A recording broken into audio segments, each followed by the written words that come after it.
Hey guys, Chad Trofgerbin here, and today I'm going to do a tutorial on the Bone tool in the new Adobe Flash CS4. Now, the Bone tool basically allows you to animate things effectively and quickly. I've been animating in Flash for a number of years, and I can tell you that I don't know how I lived without this thing. It really is that good. So, let's dive right into this and let's see what it does. Okay, first you're going to need a drawing on the stage, and I have one right here already. And it all needs to be on one layer. So go ahead and just draw something on the layer on the stage on one layer that you can manipulate. Okay, once you have that, go over to the selection tool located right here and click that, and then come back and then click, drag, and highlight your drawing, and then let go.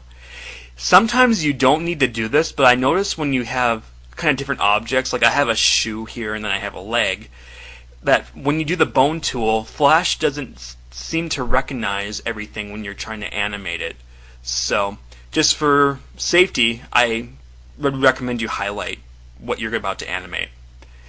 Okay, now come over to the Bone tool and click that. And now come back, and I'm going to come back to the top of my leg here. And depending on what you drew, you might be doing things differently, depending on what you want to bend and stuff. But I'm going to start at the top of the leg. I'm going to click, hold, and drag, and come down to the knee joint right about here. And I'm going to do it again to go to the foot. So I'm going to click, hold, and drag all the way down to the foot, and let go. And there you go. You see these vertical lines here. And you also see there's a blue box surrounding the leg now. And you'll also notice that we have a new layer down here.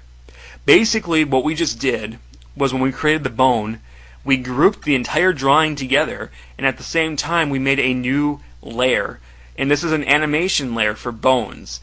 And basically this allows Flash to automatically animate your bone that you just created.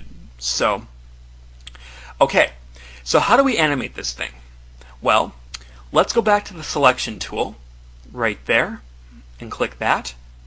And now let's go down to the bottom joint here. And when you highlight that bottom joint, notice a bone icon appears next to your cursor. So that means you're near the joint. If you click, hold, and drag that, you'll notice that you have some range of movement here.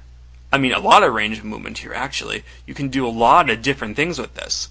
And if you release it, it snaps into place, and there you go. And of course, you can move it around however you want. Of course, there's a danger here. I mean, if we go like way too far here and release, you'll notice that there's like a gap here. And this is one of the reasons why I like to animate with symbols. And you can animate bones with symbols. But I'll get to that in a later tutorial, since it's a little more complicated. Anyway, let's just bring our leg to a starting position, like right here. Now let's say we want to animate this leg moving up. We can do this very simply.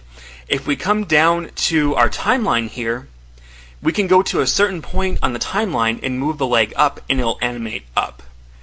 And to simply do this, let's just for instance go to frame 20. We control click and go to insert pose.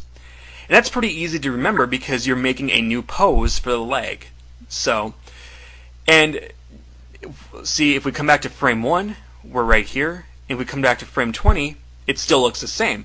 But we can change that by simply clicking on this on frame 20 and clicking the bottom joint, as I showed you before, and then moving it up. And then let's move it right about there, and then we release.